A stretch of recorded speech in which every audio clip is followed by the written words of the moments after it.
Do not attempt to recreate anything depicted in this documentary. It is not intended to glorify the use or sale of drugs. It's for educational purposes only. Viewer discretion is advised. Yeah, I've seen a girl die in here 5 times one night. Drugs have ruined the city.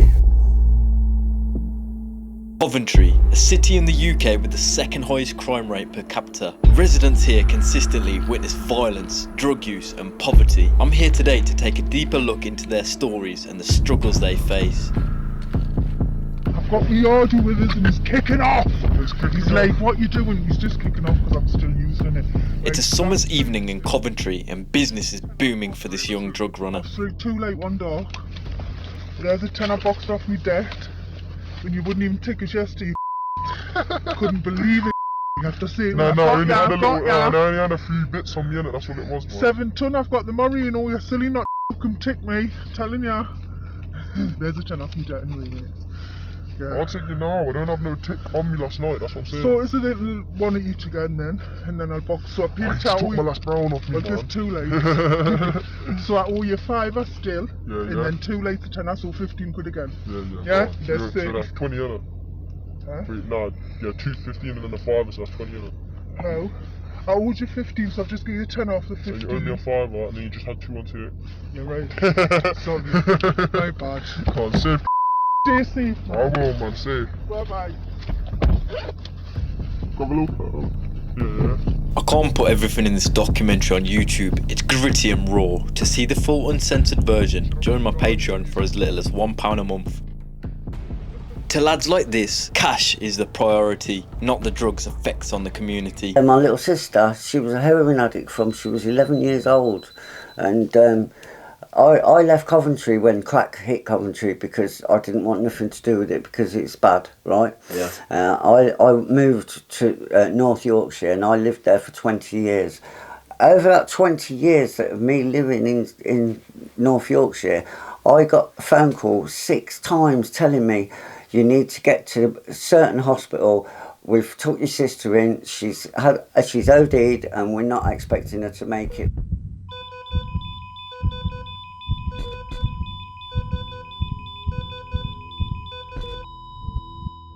By the time I've got to the hospital, she's come to, got up and done one to go and find the next hit. For many, the grip of addiction is relentless. Paid 3. Paid 3. We had about 150 remaining, so... The remaining? Yeah. What do you mean? Like, it was like, I think it was just under 4, I think it was about 475 actually. No, it wasn't. You owed me £600. What, from the start? Yeah, as in from you tipped to when you paid that 300. You owed 600.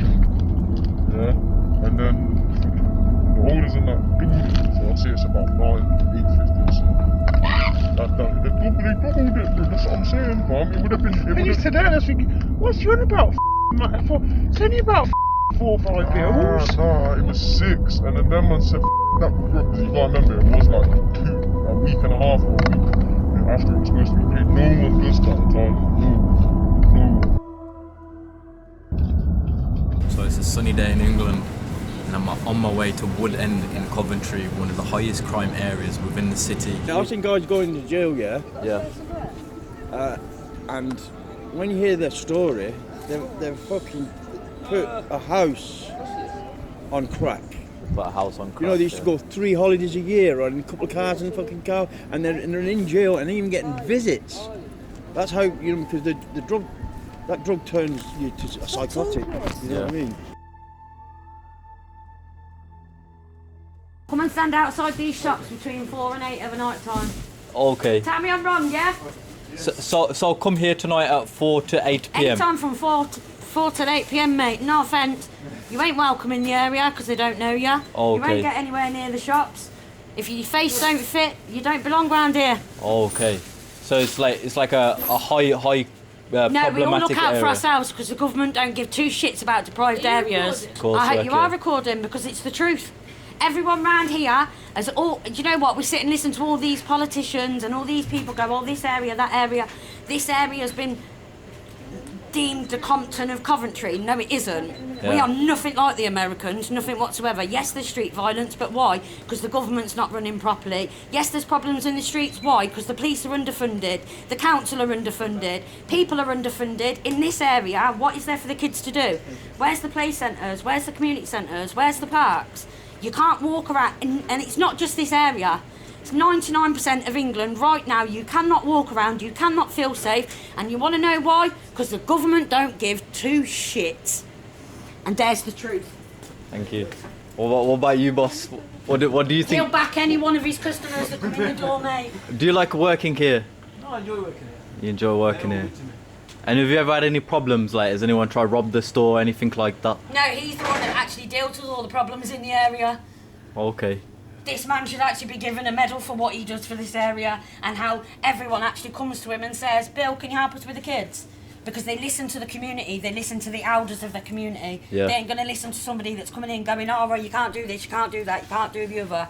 Nah, mate, we're a community, we look after each other. Yeah, I get no problems here.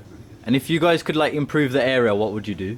Put all the funding back into it, bring the parks back, bring the community centres back, bring community policing back, bring everything back that the government took away from the kids, and stand there and bitch about these poor little kids on the streets now, yeah? Of people going, oh, they're nothing but trouble. No, why are they trouble? Because you've took everything away, you've took all the amenities, you've took everything that the kids need, and it's not even about us adults anymore. What actually is there for a future in this country for any child? Nothing, because the government don't give a shit about it. Put your own country first before you put everybody else first. Okay, thank you guys. Thanks for your opinions, yeah? Take care.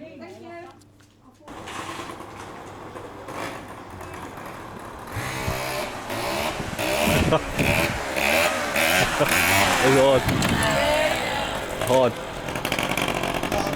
Skills, man, skills.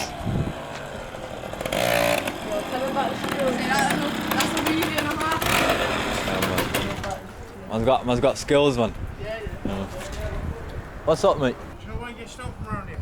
Get what? Stoned. Stoned? Yeah. What, like weed? What? Nah, yo, what do you say? Crack. Gypsy. Do you know why you get a crack pipe from around here? I know we can get weed from. No weed. You don't want weed? Nah, we don't do nothing like that, mate. Nah, what do you want? Hey, stone. Yeah, what? Hey? How much worth? Ten's worth. Ten's worth? What, Yeah. just one? One, yeah. Bro, shut up, man. Can you get me one? One sec, bro.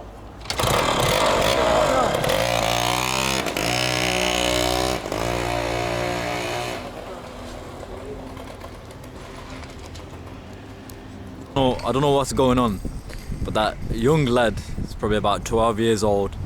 The guy just came up and asked for crack. And that guy, that 12-year-old kid has just said like, wait there, wait there.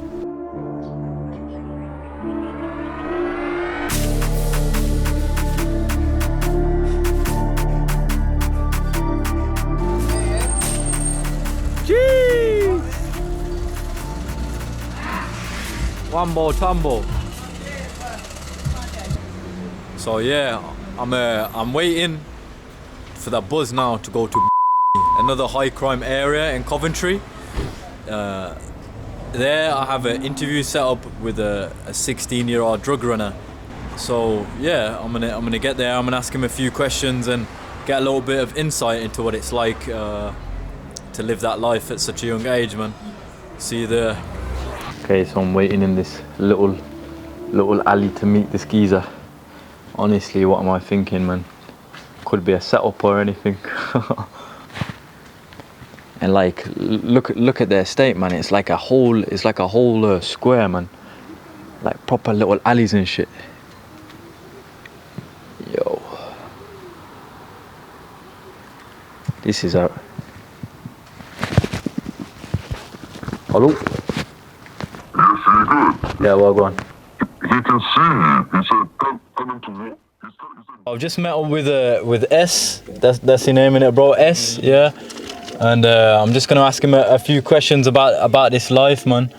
So when What would you say was your like first exposure into this life, and like how old was you, man? Yeah, first exposure, probably about 12, 13 years old, you know, and yeah, man, because obviously I got an older bro in it, and Yeah. he was on that, so like obviously there'd be times where my man would just be like, yo, go take this over there, innit, and then my man would just take it over there to the next person, he'd give me some dough, I'd give him the dough, innit, and then just from there I kind of figured that out, innit, and it's like, oh yeah, this is obviously that, and then put two together. By the time I was about, 14, 15, I started doing a little bit. Yeah. And then that's how man just started getting my feet deeper and deeper in it. And Yeah, man. yeah, bro. So like, it's kind of the same story for everyone around here, innit? It's like you see it going around, bro. Like it's an area where you grow up in it, and like everybody around you's doing it. So it's either you get away from it or you become a part of it, innit? Yeah. Would you say like when you first started, it was like minor things like just weed and that, or was it straight away you was in the class A's and all? Yeah, my bro was kind of involved a lot in it, so it was just straight into the like class A's and shit like that. So I'd be able to take like, obviously I didn't know what the class A's were, like what exactly it was, but I just like knew it was like powdery in it. Man, just giving powder to these people and they're just giving me money for this powder. So it's like, Yeah. so I didn't know what the powder was, what I knew that obviously it's certain in it. So you said like when you first started, it was with your brother and that. Have you lost anyone? Like, has anyone went to prison? Anyone been stabbed that you know? Or Yeah, man. People get stabbed, people get shot, been to prison. Yeah, in and out of prison really. There ain't no one like in there for a long sentence or stuff like. But yeah, bro. Like in this thing, you do like lose people, but it's unavoidable, bro. Like you can't speak for everyone else, and you can only speak for yourself, bro. So yeah, man. A lot of people have been stabbed, shot, and sent to jail over this, man. Yeah. well, what would you say, man? What would you say is like the craziest thing that you've seen, like while doing this job, man? While you've been involved in this life, man? What's like the craziest thing that you've seen, man? Oh, do you know it's probably just seeing a guy get chopped down at night, bro. Just fucking, he must have been arguing with a couple people over something in it, and then just seen a guy open the boot, just grab a machete and just start chopping the geezer down in the street, fam. That to me was a bit wild, innit? Because like, obviously I try and live a normal life by all of this, innit? So Yeah. when I see something like that, I was just like, right, like, obviously. But don't get me wrong, like, there's a lot of stuff that people do in this, like, I wouldn't say it's justified in that, but it's like, I could see why they do it, innit? Like, obviously a guy might owe him a lot of money, or like, he might be doing something behind a guy's back or something like that, innit? But the way that all like went down, it was just kind of just like sparked out of nowhere, innit? Like, it was like a pack of animals. Yeah. So yeah, that to me was a bit wild. I was taking a step back, like, yo, fuck that shit. Like, there was feds around the corner and everything, like, they didn't give a fuck. Bloody hell, man. But yeah, bro. So yeah, especially in a city like that, like this, you just gotta be careful, innit? And just, especially with who you're around as well, because you don't know what they're into, and they could be dragging you into all sorts, innit? What is the worst thing that you've seen happen on your like drug use journey? I've seen people die. I've seen a few people die. I've brought a few people back to life. I've seen some bad violence over drugs, you know, over stupid amounts of money as well, you know. £20 and someone getting chopped and getting 120 stitches in the back. So have you lost anyone like close to? Yeah, my little sister, she got murdered. And I'm pretty sure that was over a couple of shots between her and her boyfriend. She was staying in a place over in Birmingham in Handsworth. And I've seen all the videos to it from, you know, all the doorbells, you know, the Ring doorbells. Yeah. This police officer had put them all together to put a video together to show the courts what happened in the last hour alive, you know, and it showed you him chasing her around the block, and she had something in her hand, and I know it would have been crack. That's why he was chasing her.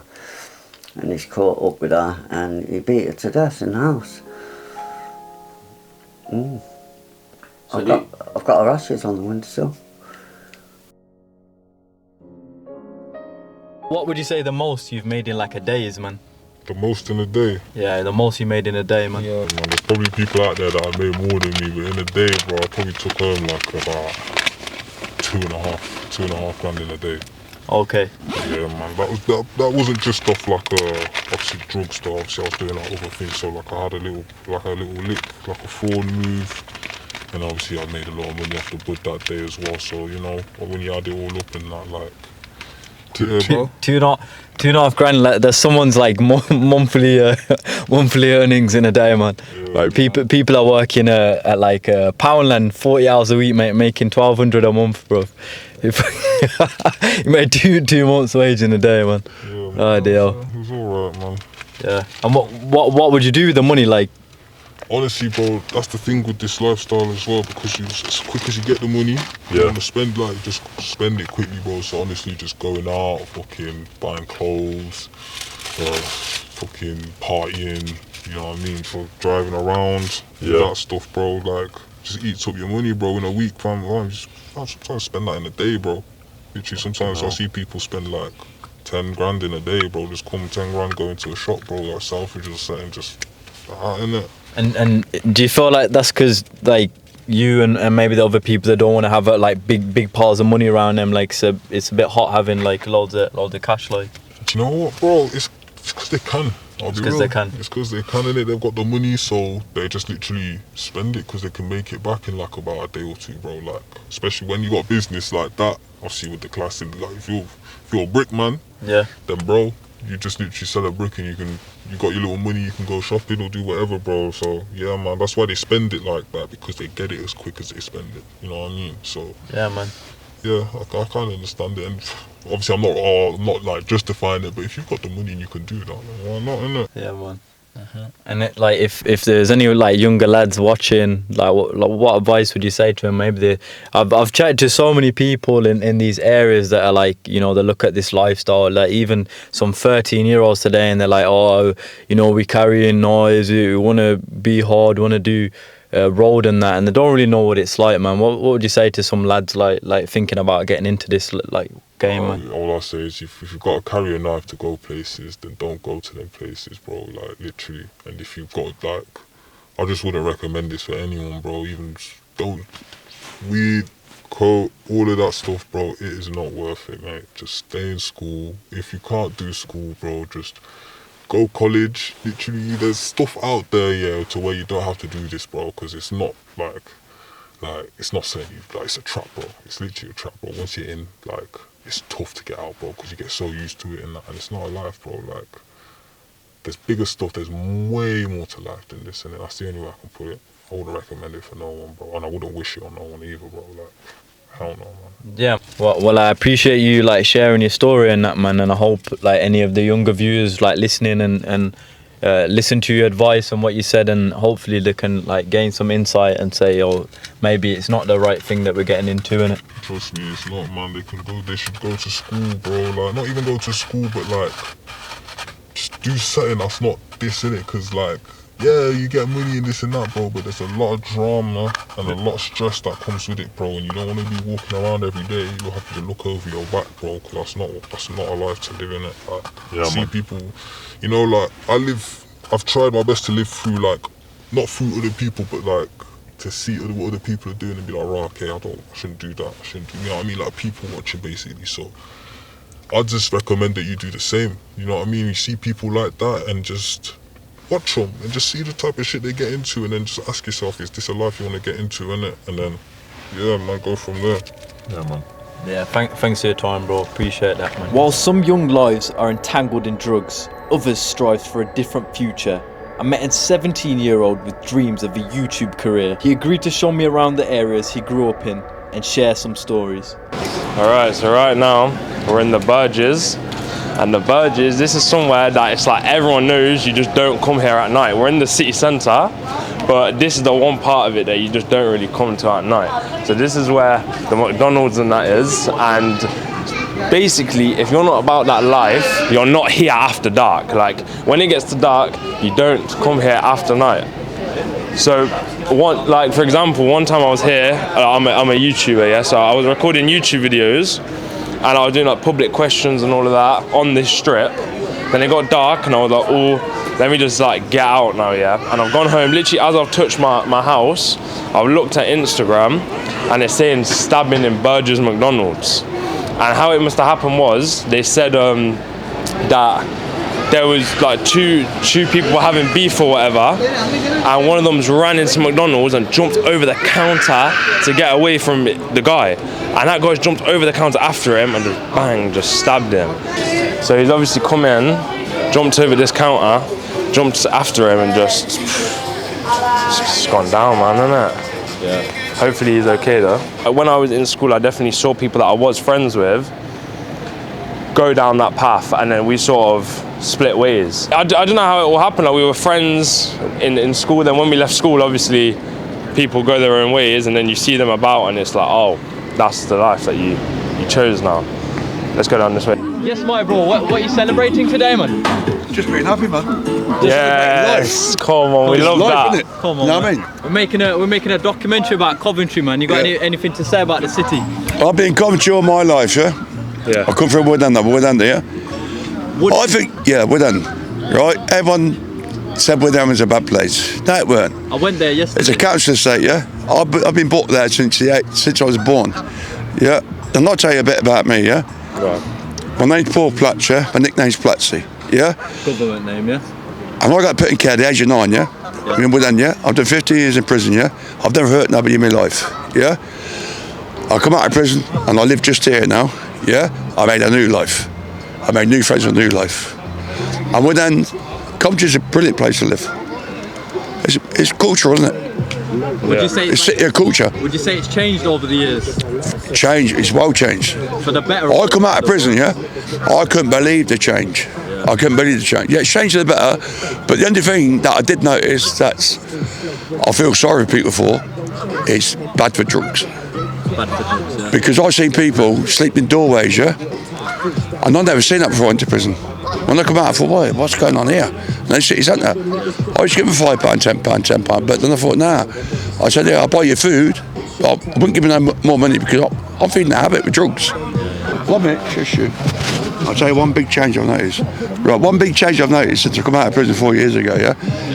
It's very, very hard for people to get accommodation. Okay. Yeah? But years ago, yeah?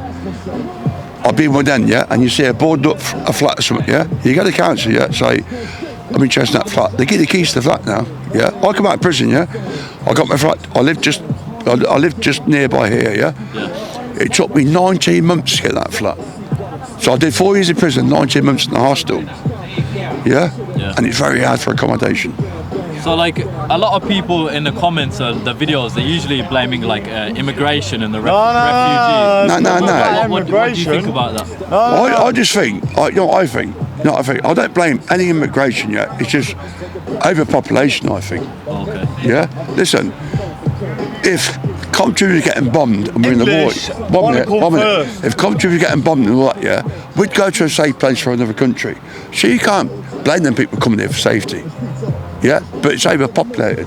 Yeah, that's all it is. I don't blame the people. Listen, fair play to the people coming here. Yeah, I know say like they can say there's no jobs, but all the Polish coming here, everybody else comes over. Yeah, you got bus drivers and all that. So it's jobs for everybody. The English city. It's just English. Half things are lazy, but they don't want to work. City. Yeah, if other people come from another country, yeah, and all find jobs, yeah. So why can't they get off their ass? Put the English first. And that's what I'm saying. Put the English first. Cheers. And there you go. Thank you, man. All right. We appreciate that. That was a good. We like I'm on this person, mate. That's a true friend. Big Paul, man. Big Paul. Big Paul. Big up Paul, man. Yeah, man. Thank you. Have a good day, guys. I really liked that guy. Yeah, he's a nice guy. The other guy was moving a bit. Yeah, he was moving a bit racist. Yeah. He was moving a bit racist. He's looking at me up and down, man. Bro's going like, he's like, it's an English country.